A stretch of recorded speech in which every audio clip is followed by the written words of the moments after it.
Hello, lovely podcast people. Welcome to another episode of Not Another Nutrition Podcast.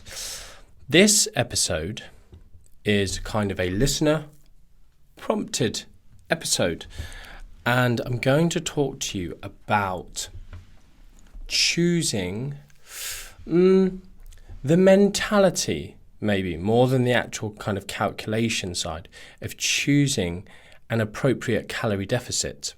I get questions often that are around, how many calories should I reduce my intake by, for fat loss? How many calories do you have to reduce? This is a funny one. Before you start losing fat, it's like, if you spend 1p, has your bank account gone down by, or is it the same? No, you've lost 1 pence. That pence is your fat. But yeah, so questions around that, what percentage deficit should I use? Blah, blah, blah. So I'm going to just talk about this quickly. Before I do so, you may or may not know that I have officially committed to speaking at Mac Nutrition Live on the 27th of November. I have decided to take the slot of the international speaker that we unfortunately lost. And I'm kind of 90% sure I'm going to do something, 98.5% sure I'm going to do something about the update on the current evidence, the current science on rapid fat loss. And because I talk about it a lot on podcasts and I get so many questions, but being able to actually present it with the data, being able to walk people through some of it is easier than just, like a podcast. I don't know if any of you sit there with a pen and paper. I very much doubt it. So it will be an opportunity to kind of walk people through it and then also tie it up with some very practical things with regards to when to start, how to come out the other end of it, and how to set it up exactly based on your starting point and goals. So yeah, it'll be fun. I've already started thinking about that a bit because long term I'm also in. I had a chat with my staff about doing a bit of an epic calculator, rapid fat loss calculator. That a very simple version is available after my podcast with Steve Hall on rapid fat loss, but a much more complex version that might go along with a bit more of a, sort of narration of events in terms of how to use it, not just like, here's a calculator, plug your numbers in, more of a, the mentality around it. Maybe it's something that I would give alongside the talk, because almost certainly we'll film my rapid fat loss talk at Mac Nutrition Live. Anyway, I just want to say, as a not another nutrition podcast listener, I wanted to say you're the type of people who I would love to come and hear the talks at Mac Nutrition Live. And because, again, if you enjoy this stuff, it's going to be a great conference. We've obviously got these 3 amazing talks that I've already widely publicized on intuitive eating, where intuitive eating meets intentional weight loss. That's going to be such a cool talk. And I feel like there's some really good, these kind of 3 talks are almost an amazing setup for my talk on rapid fat loss. I don't know if I will be the final one of the day, but if that is the case, a perfect setup. Discussions around that, discussions around intuitive eating, where it properly fits into things, who should be using it when, how, intentional weight loss, when that can be a thing. Then we've got the one on moving towards helping clients and ourselves move towards body acceptance, which again just really feeds into my topic of rapid fat loss, because I'm not someone who really, I know people are going to take things out of context. I know people are just going to throw shade on stuff and hateful for no reason. And I don't really care, but I also always want to do right by the people who want to be helped by me. And so making sure that I set them up well for the take-home information. So again, there's this discussion around body acceptance and, not being in a place of self-sabotage, dieting for the right reasons, quote unquote, whatever that may be. And then also this other talk on binge eating, how we can help ourselves or our clients with binge eating, not, like clinical binge eating disorder, but the spectrum that is binge eating and these occurrences that happen from in a non-clinical up to, the spectrum of up to the clinical perspective. We've got a really cool psychotherapist talking on that. And then my talk. So anyway, my point is, in the description of this podcast, I'm going to put a link. And if you click that link, pop your email address in, I will email you a coupon code for £80 off the full price ticket, which is like, I don't know, it's probably 40% off. Anyway, would love to see you there. They're just a little plug from that perspective, but also just, it's, you guys say such nice things about the podcast. You say you love listening to me talk. These other speakers are amazing. It'd be cool to meet you face to face, have a selfie or whatever, or a hug. Can you do that now? Anyway, on to this topic of choosing the appropriate calorie deficit. The thing I want to say off the bat is, this is why I'm so passionate and pro education, because so many people are out there looking, hey, so-and-so influencer, what deficit should I use? And, there's these sort of arrogant influencers who just like, this percentage, this is what I use with all my clients. Like, bleh, sick. What a ridiculous, I use this for all my clients. My goodness. Versus this is what I start off with in my head as a starting point, and maybe I adapt from there. That's not so bad. But it's very different for different people. You can't just pluck a number out of the air, which is why, our layperson's course, when we launched that with the foundation course and the weight loss bolt-on, the whole point of that is designed to empower people to be able to do this higher level thinking of, in my situation, not even just me as a human being, but my situation right now and what's come before and what's coming in the future, what is my best course of action, and how can I adapt that based on, right, I'm 3 days in, this has happened, and what's the best course of action here, etc. That place of understanding also just is going to help with adherence, sticking to it. When people have high levels of things like self-efficacy, and perceived behavioral control, this other realm. I'm not sure if I've ever spoken about these on the podcast, but we see better levels of adherence to programs when someone has a higher perception of being able to control the behaviors that are at hand, and this self-efficacy. Like, if you are of that feeling, you're going to be able to see stuff through, and you're going, when things get tough or hard sticking with it, you're not going to have this kind of lacking of confidence. Is this working? Am I doing the right thing? It just builds into this whole process. So anyway, with regards to a calorie deficit, I'm afraid if you've come to this podcast looking for an exact answer, you're not going to get one. And people are asking, what percentage shall I cut from the calories? And literally, this is the correct, blunt answer to that question. Anything from 1% to 100% deficit. Now, no one's giving any timescale. Okay, but per day. Well, how long do you intend to diet for? How many days of diet have you got? This is why having a calculator like the one I want to create allows people a bit more understanding of what's the mathematical situation of fat loss that we're discussing here. And I'll give you an example, actually. I was messing about with my own calculator, and so I'm sort of in 2 days into what's the change. Why can't I think of it? Change. Oh my goodness, complete mind blank. Anyway, steps to change. Why can't I think of it? I'll have to get Lucy to delete this bit out. Yes, the readiness to change continuum. So in this situation of I'm 2 days in, with my readiness to change isn't quite there.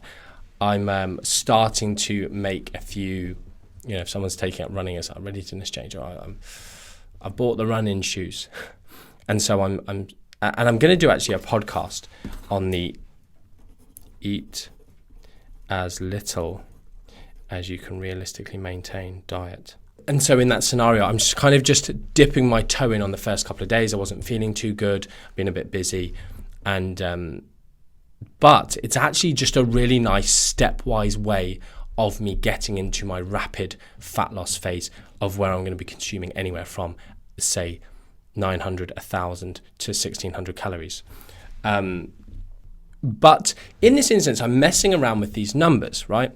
And if you take my body weight and my body fat percentage, and you look at, what my rough activity levels are and these kind of things, and you look at my dieting, and you look at what I've spoken about many, many, many times before in other podcasts, is this maximum rate of availability of fatty acids for oxidation. So the maximum rate that my body can go, look, here's, put it in a coal fire analogy. You've got a pile of coals, you've got your fire, and in your train, and you're walking them back and forward. The fastest possible rate that you can get from the coal stack, is it a stack? The plethora of coal, the bale of coal, the pile of coal, the shoal of coal. Anyway, it's just funny that I called it a stack. The stack of coal. I'm going with it. The stack of coal to my coal burner. In my steam engine. Do steam engines use coal? I think they do. Why do I do this to myself? So anyway, getting it from one to the other. The maximum rate that I can get that there, if as the train I speed up, and we'll call this speeding up as in faster weight loss, right?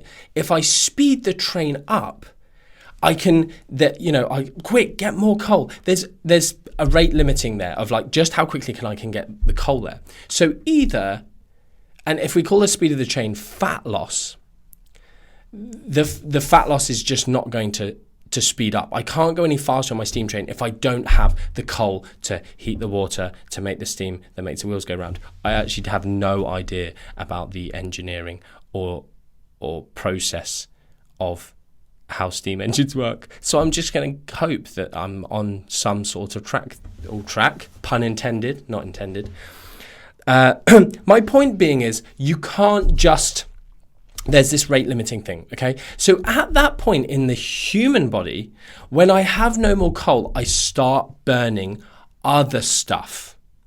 My train analogy does not allow for my analogy to continue, unfortunately, unless we start throwing people. I mean, that's extreme. Why have I gone there? The coal burner starts burning itself for energy. That's not bad. My point being is the body starts taking from other stores of energy, which is glycogen, muscle glycogen, which is carbohydrate, or muscle protein. And this is where protein and muscle loss occurs when people diet too fast. And you can stave this off. And my calculators, my all singing, all dancing, is going to show you exactly how this is going on. And how to, attenuate this loss in muscle mass, reduce this loss in muscle mass, or stop this loss in muscle mass, true loss in muscle mass. So, and in my scenario of my rapid fat loss, I did the calculations, and I can realistically, my rate is limited at somewhere around 900 grams of fat loss a week, which is nigh on a couple of pounds a week. That doesn't matter if I'm on 500 calories a day, 1,000 calories a day, 1,500 calories a day. I'm trying to think where I sit, but that's the maximum. 0 calories a day. There you go. There's another example. That's the maximum amount of fat I'm going to lose. Above and beyond that, any extra calorie deficit that would be required, let's call it 1,000 calories because that makes it easier. I know I can probably work it out. Yeah, 6,930. Oh, 0.9 times 7,700. Someone go do that. See if I was right. I'll tell you what, if that's right, let's do it slowly in our heads. My goodness, it is, isn't it? 6,930. That was rapid, was it not? Tell me, was it? I think it was. That was just in my head as I was talking. Bam, said the figure. Also, who was it? It was some MNU students. In one of their MNU lectures, I do something like that. And I was so impressed with myself, a little bit like I was there. And they were like, well, he's delivering a lecture. Like, he's clearly learned that beforehand. I was like, do you really think I'm that sad that I would do that to impress you? Like, I'm way more impressive than just doing one maths sum. I mean, that would be ridiculous. I have seen this actually, some influencers like reading off scripts, like for their podcast or for live Q&As, reading off scripts, but clearly trying to show that they're not reading. I find that weird. Like, nobody cares. Like, no one's following you because you're Einstein or you're whatever, Goodwill Hunting, with some kind of photographic memory. Anyway, where were we? In this instance of my 0.9, right? It's a deficit of 6,930, and so realistically, we're talking about 1,000 calories a day deficit. That's what I need to do to maximally lose fat at the maximal rate possible. Combine a few words there. For me, right? So I simply cannot diet any quicker. And when I just plugged that into the calculator, I was like, oh man, like I've got 11 days until I want to be particularly like a bit leaner, visibly. And you just think, oh geez, like once you get to this, I'm starting at an okay level of leanness, things just slow down. And they have to slow down. And any trying to push the boat harder, you're just going to incur muscle loss. Whereas it's a very different scenario when you're starting at a much higher percentage of body fat, and a higher body weight and all this, that, and the other. The rate that you're able to bring these fatty acids into the bloodstream is much higher when you have more fat available.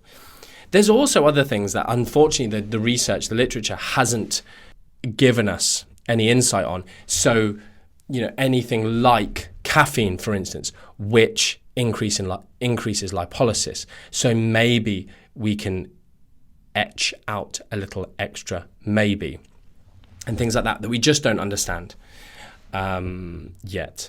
So going back to where do I put my deficit? There's just no answer to this question, and you need to get yourself educated. Let me also say this. My calculator, the point of the calculator is that it's going to allow you to pick a preferential calorie intake. Now, for someone who has done an aggressive diet maybe 4 times before, I think, I know roughly around where my hunger dissipates. Don't know if that's really technically the correct word to use there, but disappears, goes away, massively reduces. And there are 2 or 3 reasons that I've discussed elsewhere of why that might be, but we'll focus on just the most obvious one, which is ketosis. And so when your calories go low enough, we get into ketosis. But because we're also dieting fast, it's not like doing a ketogenic diet, like the keto diet, where you keep calories high and ketosis might take a bit longer. And even actually, if you look at the studies, rapid fat loss versus ketogenic diets, the rapid fat loss diets do it way better. But there are these other reasons I've discussed elsewhere, which also just might make things a little bit easier. But knowing this preferential intake, you then need to, if your preferential intake is lower, which it is for me, then you're kind of, what the calculator will tell you is the recommended, you then need to adjust things with things like refeeds to, like I said, stave off too much muscle loss. Now, let me just say at this point, muscle loss, I've said elsewhere, muscle loss is a bit of a bogeyman, whatever.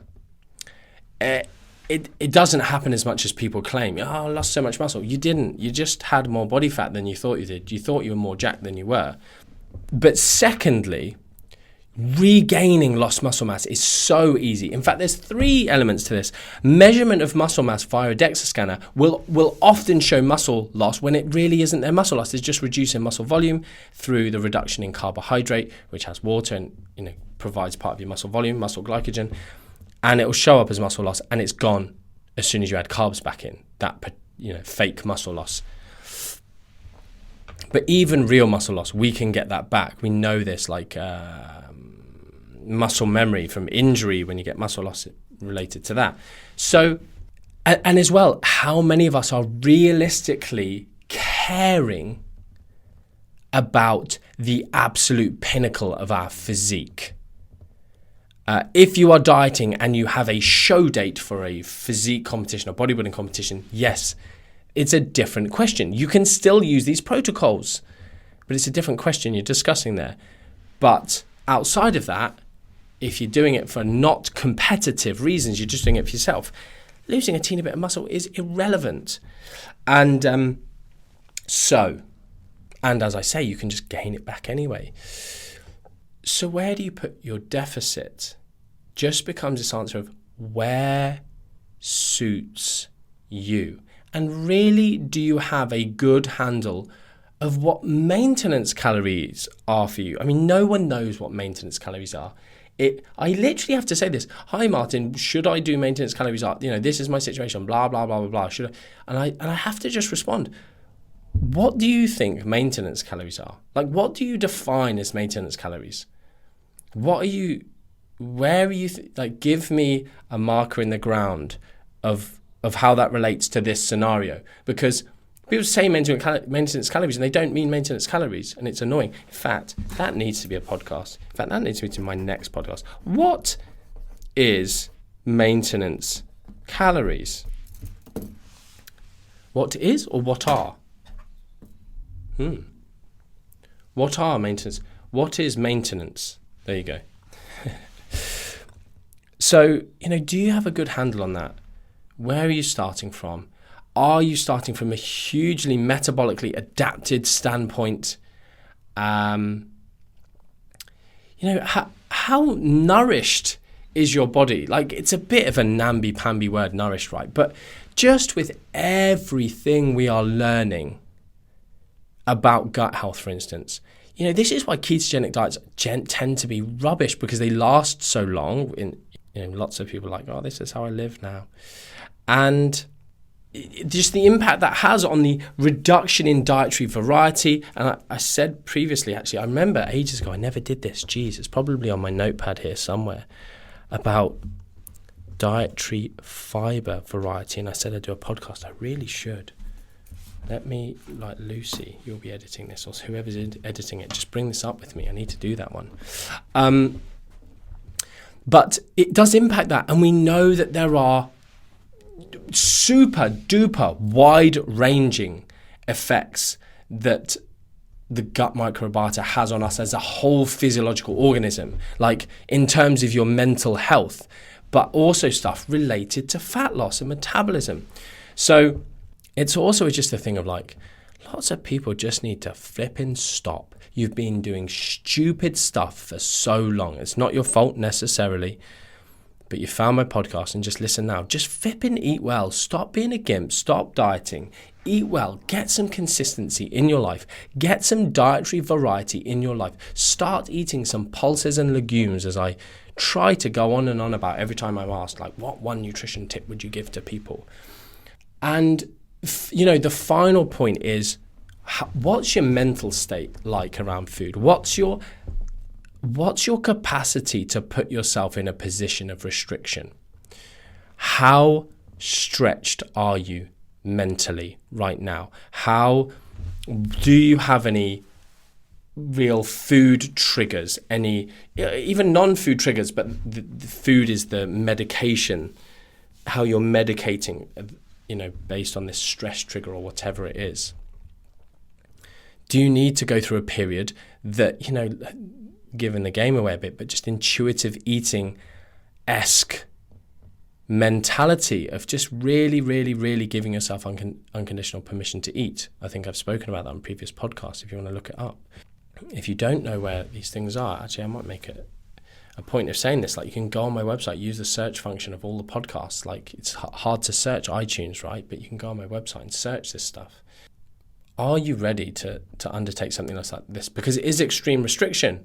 But as I've said before, your perception of restriction dictates its impact. So there's no, I'm doing a 5% deficit, I'm doing a 40% deficit, I'm doing a 100% deficit, a fast. Oh, that's going to give people eating disorders. There's no evidence that that's the case, that the greater level of calorie restriction leads to a worsened position with regards to your relationship with food, or a worsened position with regards to your eating becoming disordered. You can give yourself or increase your risk of an eating disorder without any calorie restriction. That's maybe a big statement that people need to hear, a fact that people perhaps go, really? That doesn't sound right. I'm going to sit on that. I'm going to now go and think about and ponder orthorexia and how that comes about, and daily weighing and hyper focus on body size and image, etc. You don't need to be counting calories to end up with a disordered way of eating, or worse still, eating disorder. So this podcast, I just wanted to get to this point of there's no right or wrong answer, and you need to take it back to your the grandmother analogy of, I've put on a bit of fat, I want to lose a little bit, I'm just going to stop eating cakes between meals.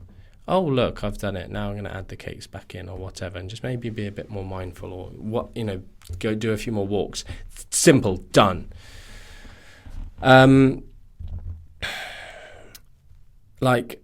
This scenario of where exactly should I put my calorie deficit? There isn't an answer to that question. And if you can be consistent, you'll find your sweet spot relatively quickly. And this is why it's important not to put yourself in a position where you're just hating every day. I've said this before. If it's not like hell yes to starting a diet, then it's sort of just a hell no. It should be an enjoyable, exciting endeavor because of the progress that you're going to make, the way it's going to take you towards goal. You're not hating yourself into change sort of mentality. If this is the first time you've listened to this podcast, go and listen to my earlier podcast on what foods can you eat during an aggressive fat loss phase, and others that were around that time. I'm going to leave this there. I don't think there's anything more I particularly need to cover. Make sure you click the link in my bio if you do want to come to Mac Nutrition Live. Let me know if you have any questions, again, always relating to this. I much prefer the questions on Facebook and Instagram posts, so do it as a public comment, please, rather than my DMs.